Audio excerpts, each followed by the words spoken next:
നമസ്കാരം. ഇന്ന് നമ്മൾ റിവ്യൂ ചെയ്യാൻ പോകുന്നത് 2018 ഇൻ്റർസെപ്റ്ററും 2023 ഇൻ്റർസെപ്റ്ററുമാണ്. എൻ്റെ പേര് ഫ്രാൻസിസ് എന്നാണ്. ടാക്സ്ബൈക്സ് റോയൽ എൻഫീൽഡിൻ്റെ DP ആണ്. നമ്മുടെ ഏറ്റവും പുതിയൊരു വീഡിയോയിലേക്ക് നിങ്ങൾക്ക് ഏവർക്കും ഹാർദവമായ സ്വാഗതം. നമ്മൾ ആദ്യം വിസിബിളി കാണാൻ പോകുന്ന ഡിഫറൻസ് എന്ന് പറയുന്നത്, പഴയ ഇൻ്റർസെപ്റ്ററിന് ബോഷിൻ്റെ ECU ആണ് വന്നിരുന്നത്. പുതിയതിന് വരുന്നത് വെറ്റിസ്കോ എന്ന് പറഞ്ഞ കമ്പനിയുടെ ECU ആണ്. വയറിംഗ് ഹാർനസിൽ രണ്ട് വണ്ടിക്കും വ്യത്യാസങ്ങളുണ്ട്.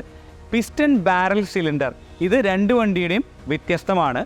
പിന്നെ നോക്കുകയാണെന്നുണ്ടെങ്കിൽ വിസിബിളി നോക്കുകയാണെന്നുണ്ടെങ്കിൽ ഇതിൻ്റെ ഹെഡ്ലൈറ്റിൽ ഭയങ്കര വലിയ വ്യത്യാസമുണ്ട്. പണ്ടത്തെ വണ്ടിയിൽ നമുക്ക് വന്നിരുന്നത് ഹലജൻ ഹെഡ് ലാംപ്സ് ആണ്. പുതിയ വണ്ടിയിൽ നമുക്ക് വരുന്നത് LED ഹെഡ് ലാംപ്സ് ആണ് വിത്ത് royal Enfield logo plus DRL LED DRLസും കൂടി ഇതിൽ റോയൽ എൻഫീൽഡ് ഇൻകോർപ്പറേറ്റ് ചെയ്തിട്ടുണ്ട്. ഇനി നമ്മൾ അതിൻ്റെ തൊട്ട് താഴത്തേക്ക് വരുമ്പോൾ ഇതിൻ്റെ ടയർ ഓപ്ഷൻസ് നമുക്ക് പുതിയ വണ്ടിയിൽ ബ്ലാക്ക് റേ എന്ന് പറഞ്ഞ മോഡലിലും പിന്നെ ബാഴ്സലോണ ബ്ലൂ എന്ന് പറഞ്ഞ മോഡലിലും നമുക്ക് അലോയ് വീൽസ് വരുന്നുണ്ട്. പ്ലസ് ഈ രണ്ട് മോഡലിലും നമുക്ക് മാറ്റ് ഫിനിഷ് കമ്പനിയിൽ നിന്ന് സ്റ്റോക്കായിട്ട് വരുന്നുണ്ട്. ഈ മാറ്റ് ഫിനിഷ് വരുന്ന ഭാഗങ്ങൾ ഒന്ന് എൻജിൻ കമ്പാർട്ട്മെൻറ്റ് പ്ലസ് എക്സോസ്റ്റിൻ്റെ ടോട്ടൽ ഏരിയ പ്ലസ് ലിവേഴ്സ് എല്ലാം നമുക്ക് ബ്ലാക്ക് ആയിട്ട് വരുന്നുണ്ട്. അപ്പോൾ അതൊരു ഓപ്ഷണലായിട്ട് ഇപ്പോൾ വന്നിരിക്കുന്നതാണ്. പഴയ വണ്ടിക്കാണെങ്കിൽ നമുക്കൊരു ക്രോം ഫിനിഷും ഒരു അലുമിനിയം ഫിനിഷാണ് ടോട്ടലായിട്ടുള്ള ഫിനിഷായിട്ട് നമുക്കിതിൽ കിട്ടുന്നത്. ഇനി നമ്മൾ മുകളിലോട്ട് വരുമ്പോൾ പഴയ വണ്ടിക്ക് നമുക്ക് ചാർജിങ് പോർട്ട് ഉണ്ടായിരുന്നില്ല. ഈ വാഹനത്തിൽ നമുക്ക് ചാർജിങ് പോർട്ട് വരുന്നുണ്ട്. പഴയ വാഹനത്തിന് നമുക്ക് ലിവേഴ്സ് ചെക്ക് ചെയ്യുകയാണെന്നുണ്ടെങ്കിൽ കൺവെൻഷണൽ ആയിട്ടുള്ള ലിവേഴ്സാണ് വരുന്നത്. നമ്മുടെ പുതിയ വാഹനത്തിൽ അഡ്വാൻസ്ഡ് ആയിട്ട് ആ ബ്രേക്ക് ചെയ്ത് കഴിഞ്ഞ് കഴിഞ്ഞാൽ ആ ബാലൻസ് ലിവർ വെച്ച് നമുക്ക് ഓടിക്കാവുന്ന രീതിയിലുള്ള ലിവേഴ്സാണ് വരുന്നത്. അതും അഡ്ജസ്റ്റബിൾ ആയിട്ടുള്ള ലിവേഴ്സാണ് വരുന്നത്. ഇനി നമ്മുടെ ഗ്രിപ്പ് ചെക്ക് ചെയ്യുകയാണെന്നുണ്ടെങ്കിൽ പുതിയ വണ്ടിയിൽ നമുക്ക് റോയൽ എൻഫീൽഡിൻ്റെ ലോഗോ അടക്കമുള്ള സോഫ്റ്റ് ആയിട്ടുള്ളൊരു ഗ്രിപ്പാണ്. പഴയ വണ്ടിയിൽ ചെറിയ ഗ്രിപ്പാണ്, ഒന്നും കൂടി ഹാർഡായിട്ടുള്ളൊരു ഗ്രിപ്പാണ് കൊടുത്തിട്ടുള്ളത്.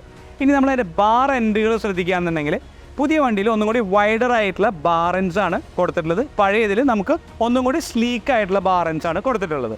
ഇനി നമ്മൾ ഒന്നും കൂടി പോവുകയാണെന്നുണ്ടെങ്കിൽ നമ്മുടെ സ്വിച്ച് മോഡ്യൂൾസ് നോക്കുകയാണെന്നുണ്ടെങ്കിൽ പണ്ടത്തെ വണ്ടിയിൽ നമ്മുടെ റോയൽ എൻഫീൽഡിൽ സ്ഥിരമായിട്ട് കണ്ടുവന്നിരുന്ന സ്വിച്ച് മോഡ്യൂൾസ് കൺവെൻഷണൽ ആയിട്ടുള്ള സ്വിച്ച് മോഡ്യൂൾസ് ആണ്. പുതിയ വണ്ടിയിൽ നമുക്കിപ്പോൾ ഹണ്ടറിലും മീറ്റിയോറിലും ക്ലാസിക്കിലും സൂപ്പർ മീറ്റിയോറിലും ഒക്കെ കണ്ടുവരുന്ന റോട്ടറി ഡയൽ ടൈപ്പ് സ്വിച്ചുകളാണ് പുതിയ ഇൻ്റർസെപ്റ്ററിൽ വരുന്നത്. ഇനി നമ്മൾ ശ്രദ്ധിക്കുകയാണെന്നുണ്ടെങ്കിൽ പഴയ വാഹനത്തിൽ നമുക്ക് ഹസാർഡ് ലൈറ്റ് ഉണ്ടായിരുന്നില്ല. പുതിയ വാഹനത്തിൽ നമുക്ക് ഹസാർഡ് ലൈറ്റ് ഉണ്ട്. ഹസാർഡ് ലൈറ്റ് മാത്രമല്ല, നമുക്ക് ഹസാർഡ് ലൈറ്റ് ഓൺ ആക്കിയിട്ട് കീ എടുത്തു കഴിഞ്ഞാലും ഹസാർഡ് ലൈറ്റ് കത്തുന്ന ആ ഒരു സേഫ്റ്റി ഫീച്ചറും കൂടി റോയൽ എൻഫീൽഡ് ഈ വാഹനത്തിൽ ഇൻകോർപ്പറേറ്റ് ചെയ്തിട്ടുണ്ട്. പിന്നെ ബാക്കിയുള്ളത് നോക്കുകയാണെന്നുണ്ടെങ്കിൽ ഓൾമോസ്റ്റ് സെയിം ആണ്. പുതിയ വാഹനത്തിന് E20 കോമ്പാറ്റബിൾ ആണ്. അതെന്താ ഗുണം എന്ന് വെച്ച് കഴിഞ്ഞാൽ എത്തനോൾ അപ് ടു 20% വന്നാലും ഈ എൻജിന് വേറെ യാതൊരു പ്രശ്നങ്ങളും ഉണ്ടാവില്ല എന്ന് ഉറപ്പ് വരുത്തുന്നതാണ് E20 കോമ്പാറ്റബിൾ ആണെന്ന് പറയണത്. 2023 കസ്റ്റമേഴ്സിന് ഇൻ്റർസെപ്റ്ററിൽ ഓപ്റ്റ് ചെയ്യാവുന്ന കളേഴ്സിനെ കുറിച്ചാണ് നമ്മളിനി സംസാരിക്കുന്നത്. നമുക്ക് കളേഴ്സിൻ്റെ ബേസ് വേരിയൻ്റ് ആദ്യം നോക്കാം. ഒന്ന് കാനൻ റെഡ്, കാലി green, sunset strip, black pearl. ഈ 4 വേരിയൻസ് ആണ് നമുക്ക് ബേസ് വേരിയൻസിൽ വരുന്നത്. അതിൽ നമുക്ക് വരുന്ന അലോയ്സ് ഉണ്ടായിരിക്കില്ല, പ്ലസ് സ്പോക്ക് വീൽസ് ആയിരിക്കും, ക്രോം ഫിനിഷ് ആയിരിക്കും, പ്ലസ് അലുമിനിയം ഫിനിഷ് ആയിരിക്കും ആ 4 വേരിയൻസിൽ വരുന്നത്. അതിൻ്റെ തൊട്ടും മീതയ്ക്ക് പോയി കഴിഞ്ഞ് കഴിഞ്ഞാൽ നമുക്ക് Barcelona blue plus black ray ഇതിൽ രണ്ടിലും വരുമ്പോൾ നമുക്ക് അലോയ്സ് ഉണ്ടായിരിക്കും, പ്ലസ് മാറ്റ് ഫിനിഷ് ആയിരിക്കും. അതായത് എക്സോസ്റ്റിൻ്റെ ടോട്ടലും എൻജിൻ കമ്പാർട്ട്മെൻറ്റും ലിവേഴ്സ് എല്ലാം നമുക്ക് ബ്ലാക്ക് ഫിനിഷിലാണ് വരിക. പിന്നെ വരുന്നതാണ് മാർക്ക് 2 എന്ന് പറയുന്നത്. അത് ക്രോം സീരീസിലാണ് വരുന്നത്. ക്രോം സീരീസിൽ നമുക്ക് അലോയ് വരുന്നില്ല. ആ ഒരു റെട്രോ ഫിനിഷ് നിലനിർത്താൻ വേണ്ടിയിട്ട് നമുക്ക് സ്പോക്ക് വീൽസാണ് കൊടുത്തിട്ടുള്ളത്. എൻജിൻ കമ്പാർട്ട്മെൻറ്റ് എന്ന് പറയുന്നത് ഒരു അലുമിനിയം പ്ലസ് ക്രോം ഫിനിഷാണ്. എക്സോസ്റ്റ് എന്ന് പറയുന്നത് നമുക്കൊരു ക്രോം ഫിനിഷിലാണ് വരുന്നത്. ഈ വാഹനം നിങ്ങൾക്ക് സ്വന്തമാക്കണമെന്നുണ്ടെങ്കിൽ ഇതിൻ്റെ സ്റ്റാർട്ടിംഗ് കോസ്റ്റ് എന്ന് പറയുന്നത് 3,95,000 രൂപയാണ്. വളരെ സിമ്പിളായ ഒരു 75,000 രൂപ നിങ്ങൾക്ക് ഡൗൺ പേയ്മെൻറ്റ് അടയ്ക്കാമെന്ന് വെച്ചാൽ മന്ത്ലി 8,000 രൂപ വരെ ഒരു EMIയും കൂടി ഇട്ട് കഴിഞ്ഞാൽ നിങ്ങൾക്ക് ഈ വാഹനം സ്വന്തമാക്കാം.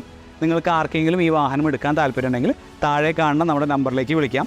ഫിനാൻസ് സ്കീമുകൾ ഇത് മാത്രമല്ല, നിങ്ങളുടെ സിവിൽ സ്കോറിനും പേയ്മെൻറ്റ് ട്രാക്കിനനുസരിച്ചിട്ടാണ് ഫിനാൻസ് സ്കീമുകൾ വരിക. അപ്പോൾ നിങ്ങൾ വിളിക്കുകയാണെന്നുണ്ടെങ്കിൽ നിങ്ങൾക്ക് സൂട്ടബിൾ ആവുന്ന ടൈലർ മെയ്ഡ് ആയിട്ടുള്ള ഫിനാൻസ് സ്കീമുകൾ നമ്മുടെ ഇവിടുന്ന് തരുന്നതായിരിക്കും.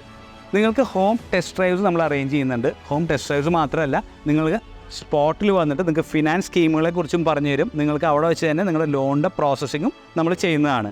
CSD ക്യാൻറ്റീൻ, പോലീസ് ക്യാൻറ്റീൻ എന്നീ ഫെസിലിറ്റീസും നമ്മുടെ അവിടെ അവൈലബിൾ ആണ്. കൂടുതൽ വിവരങ്ങൾക്ക് നമ്മൾ നേരത്തെ പറഞ്ഞിട്ടുള്ള ആ സെയിം നമ്പറിലേക്ക് ഒന്ന് വിളിച്ചാൽ മതി. അപ്പോൾ ഇന്ന് നമ്മൾ കണ്ടത് പഴയ ഇൻ്റർസെപ്റ്റർ, അതായത് 2018 ഇൻ്റർസെപ്റ്ററും പുതിയ 2023 ഇൻ്റർസെപ്റ്ററിൻ്റെയും തമ്മിലുള്ള കമ്പാരിസനാണ്. ഒരുപാട് കാര്യങ്ങൾ ഞാൻ നിങ്ങൾക്ക് പറഞ്ഞു തന്നിട്ടുണ്ട്, ഒരുപാട് കാര്യങ്ങൾ ഞാൻ വിട്ടു പോയിട്ടുണ്ടായിരിക്കാം. അങ്ങനെ നിങ്ങൾക്ക് വിട്ടുപോയതായിട്ട് തോന്നിയിട്ടുണ്ടെങ്കിൽ അത് നമ്മുടെ കമൻറ്റ് ബോക്സിൽ ഒന്ന് മെൻഷൻ ചെയ്ത് കഴിഞ്ഞാൽ നമുക്ക് അതിനെക്കുറിച്ച് വീണ്ടും സംസാരിക്കാവുന്നതാണ്. ഒരുപാട് നന്ദി നിങ്ങളോട് ആദ്യം അറിയിച്ചോട്ടെ. നിങ്ങളുടെ ഈ പ്രചോദനം കാരണം എനിക്ക് വീഡിയോസ് ചെയ്യാൻ ഒരുപാട് സന്തോഷമാണ്. നിങ്ങളുടെ ഈ സന്തോഷം നിങ്ങൾ ആ കമൻറ്റ് ബോക്സിൽ ഒന്ന് ഇട്ട് കഴിഞ്ഞാൽ അതെനിക്ക് ഇരട്ടി ഒരു മധുരവും കൂടിയാണ്. നമ്മുടെ ഈ വീഡിയോ നിങ്ങൾക്ക് ഇഷ്ടപ്പെട്ട് കഴിഞ്ഞ് കഴിഞ്ഞാൽ നിങ്ങൾ ദയവ് ചെയ്ത് നമ്മുടെ ചാനലൊന്ന് സബ്സ്ക്രൈബ് ചെയ്യുക. നിങ്ങളുടെ ഇങ്ങനത്തെ കാര്യങ്ങളെക്കുറിച്ച് കൂടുതൽ അറിയണമെന്ന് ആഗ്രഹിക്കുന്ന നിങ്ങളുടെ ഫ്രണ്ട്സ് ഉണ്ടാവില്ലേ, അവർക്ക് ഇതൊന്ന് ഷെയർ ചെയ്യുക. പിന്നെ നോട്ടിഫിക്കേഷൻ ബട്ടൺ പതുക്കെ ഒന്ന് അമർത്തി കഴിഞ്ഞ് കഴിഞ്ഞാൽ അടുത്ത് വരുന്ന വീഡിയോസ് നിങ്ങൾക്ക് ഏറ്റവും അധികം കാണാൻ സാധിക്കും. അപ്പോൾ ഈ വീഡിയോ കണ്ടതിന് ഒരുപാട് നന്ദി പറഞ്ഞുകൊണ്ട്, എൻ്റെ പേര് ഫ്രാൻസിസ് എന്നാണ്, റോയൽ എൻഫീൽഡ് ടാക്സ് ബൈക്സിൻ്റെ DP ആണ്.